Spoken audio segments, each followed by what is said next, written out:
Japan is weighing up the costs and benefits of free trade as it considers joining the Trans-Pacific Partnership, a multi-country free trade deal which includes New Zealand and the United States.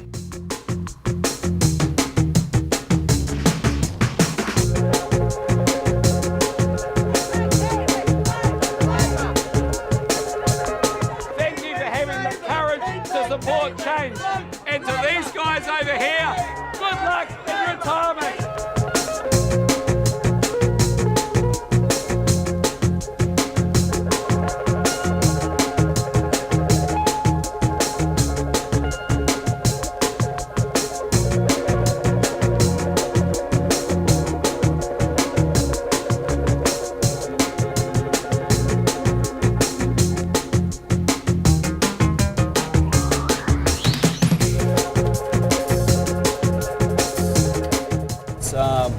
Vicinity of a Taliban safe haven, you might say, which gives them freedom of movement right to the actual road that we travel north and south on.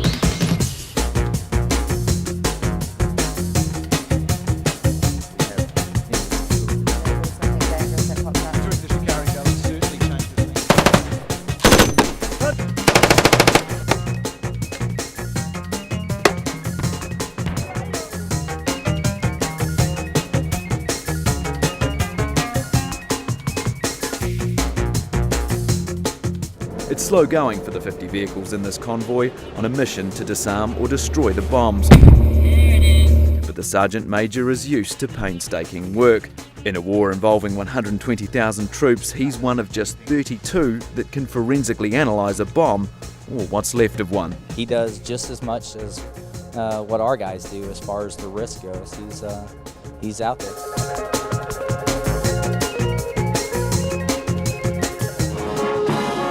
30 degrees Celsius and rising, it's no time to be wearing a bearskin or a wool tunic, but the ceremonies acknowledge no season, so the guards are changing at Buckingham Palace, dressed exactly as they would for the usual dismal British summers. Britain's longest heatwave in 7 years is reaching its peak, so too the intense attention on this West London street. William and Kate arrived here close to 5 yesterday afternoon, New Zealand time. Hundreds of tourists, perhaps thousands, are pouring past, taking a moment to absorb the spectacle, while some, like Maria and daughter Amy, are part of it. Why are you here? Oh, I had to come. It's Princess Diana's grandchild. So it's going to be born, and that means a lot to me personally. Just imagine what it must be like for that baby right now, 27 hours old, and this is its first look at the wide world. Lights as bright as 1,000 camera flashes. This is the glare it will grow up in, the glare that its parents will try to shield it from. He looked 10 foot tall, and he was a proud father.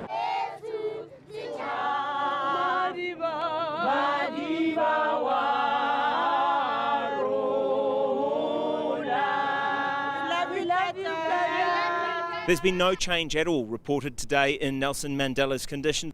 You can see that many of the faces in this crowd are young faces, people that perhaps weren't even born when Nelson Mandela stepped down as the President of South Africa, a testament to how he's still seen as a leader here.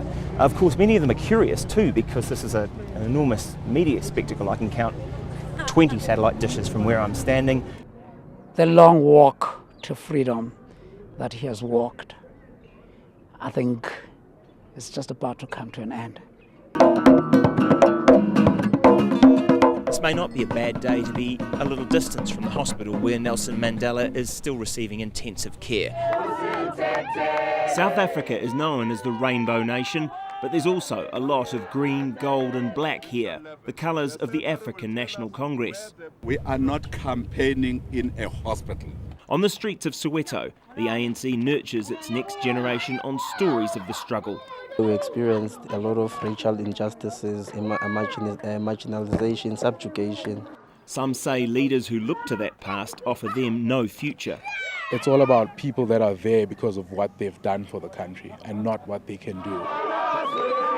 On Vilakazi Street, they've been holding a vigil for their beloved Madiba. They are jubilant. Plenty here put Nelson Mandela on a pedestal. As for the people on the streets, well, you might as well say Obama. Who? There's only one black president they're interested in. A living legend, for now. Garth Bray, One News, Soweto. Rocks have fallen, burying property and people. Heather Duplessis-Allen has spent the day there. She joins us now. Many of these people work in the city centre, but they've been asking us for news on what's happening there because they have no power, many of them. They have no television and no radio, so they just don't know what's happening in their own city.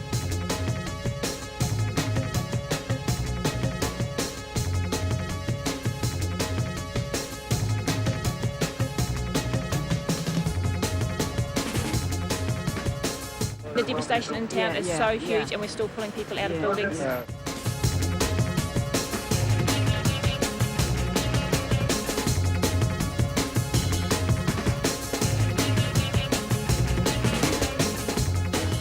Liger Bay near Takaka is about as close to perfection as you can get. But beneath its golden sand is a nasty undercurrent. We have welcomed them into this community, but now they're campaigning to have us removed and to have our home destroyed, which to me is a very sad situation. The population's increasing, we need to plan ahead. Opponents deny the disputes about property values and views and say they want the beachfront to be properly developed. And that's the way it should be. It's public land.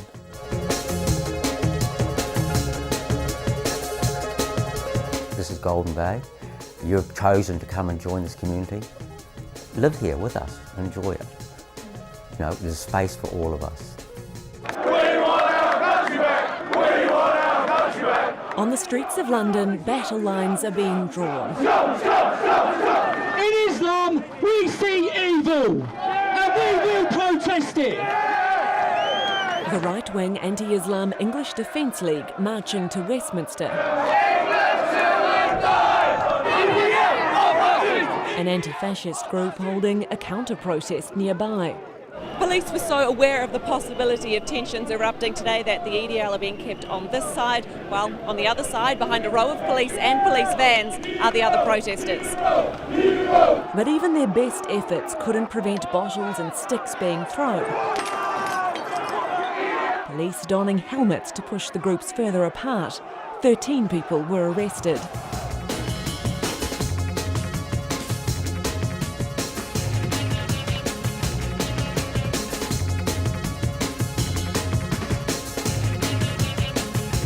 From that moment, I wanted to be an All Black. All Black moments have been fewer lately. This weekend will be the first time in 18 months that Carter has played 3 tests on the trot. Both sides are preparing for heavy rain and cautious territorial rugby. But preparing for France means the All Blacks have to prepare for the unexpected and a team seeking to end a losing streak.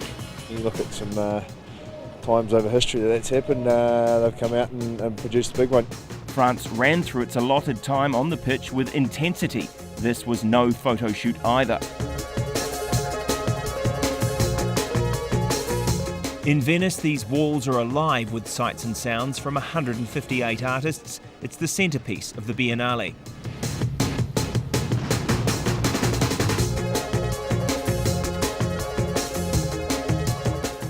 Perched beside a canal inside an orphanage where Vivaldi once taught, Bill Culbert is experiencing a career high. Well, it's pretty big. Probably as big as you're likely to get.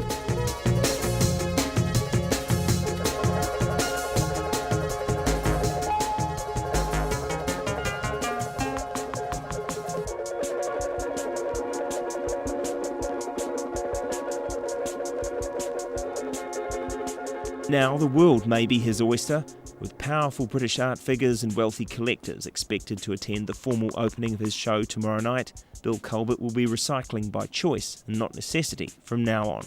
Garth Bray, One News, Venice.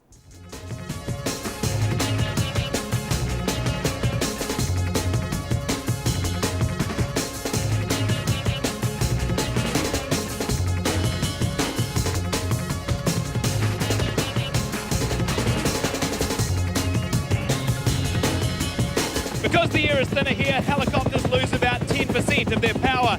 To compensate for that, they carry less fuel, meaning unloading troops for any reason has to be done fast.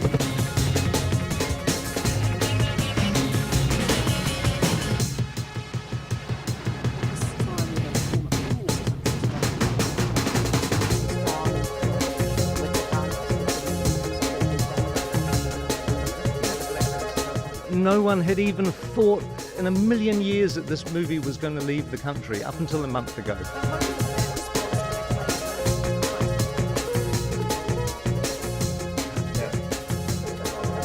Are you still pimping?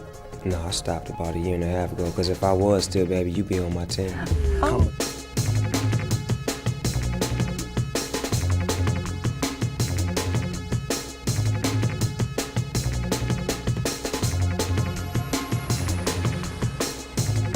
For some locals, the tsunami is still very real, even 4 years down the track. 200 people on this island are still waiting for their replacement homes to be built. Dashing through the snow is no way to lift your game. Despite the Arctic conditions, Saracens are looking sure-footed on a brand new $1 million artificial pitch. The Northern Hemisphere really does need to consider these alternatives. The secret isn't so much the plastic grass as the tiny bits of rubber crumb, crushed up car tyre, that are sprinkled right throughout that hold those blades aloft the whole time. You can see some of them sticking to this snow they've just swept off the pitch. For the up-and-comers hoping they'll play for their country against faster-flowing teams from south of the equator, it could literally level the playing field.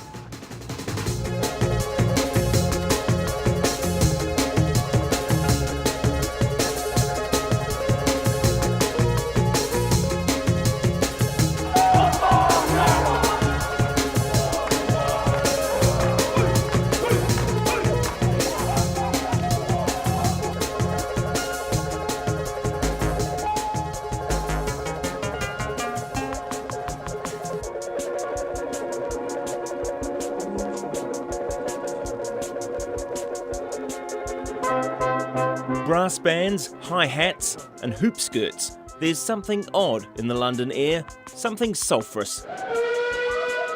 A blast from the past. Metro number 1 is back on the tracks, back on the Metropolitan line, running through some of the first tube stops from the financial centre to Paddington Station. The ones we pass are paying about $4 for an everyday tube trip. The keenest train spotters on board this nostalgic journey, parting with up to $350 for a first-class trip that may never be repeated.